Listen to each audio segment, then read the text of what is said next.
कराची के इलाके में डकैती की वारदात की सीसीटीवी फुटेज मंजर-ए-आम पर आ गई। फुटेज में देखा जा सकता है कि दो मुल्जिमान के साथ एक लड़की भी वारदात में शरीक है। मुल्जिमान शहरी से मोटरसाइकिल, मोबाइल फोन और कीमती सामान छीन कर ले गए हैं। अहम खबर है न्यू कराची से, जिसके इलाके में डकैती की वारदात की सीसीटीवी फुटेज मंजर-ए-आम पर आ गई है। फुटेज में देखा जा सकता है कि दो मुल्जिमान के साथ एक लड़की भी वारदात में शरीक है। मुल्जिमान शहरी से मोटरसाइकिल, मोबाइल फोन और कीमती सामान छीन कर फरार हो गए हैं। अहम खबर है कराची से, जिसके इलाके न्यू कराची में डकैती की वारदात की सीसीटीवी फुटेज मंजर-ए-आम पर आई है।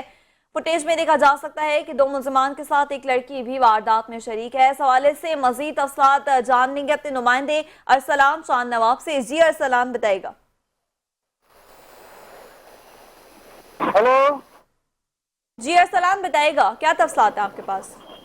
जी बिल्कुल, ये पीएस न्यू कराची के इलाके में पेश आने वाली डकैती की वारदात की सीसीटीवी फुटेज है, जिसमें दिखाया गया है कि तीन अफराद, जिनमें दो लड़के और एक लड़की शामिल है, बड़ी आसानी से इन्होंने गन पॉइंट के ऊपर लड़के से मोटरसाइकिल छीनी है और ये बआसानी फरार हो चुके हैं, जिनके चेहरे वाज़े तौर पे दिखाई दे रहे हैं। इस वाकये के बाद इलाके में खौफ व हिरास फैल चुका है, लेकिन ताहल ये लोग अभी तक कानून की गिरफ्त में नहीं आ सके हैं। जी जी, बहुत शुक्रिया आपका तफसीलात साझा करने के लिए।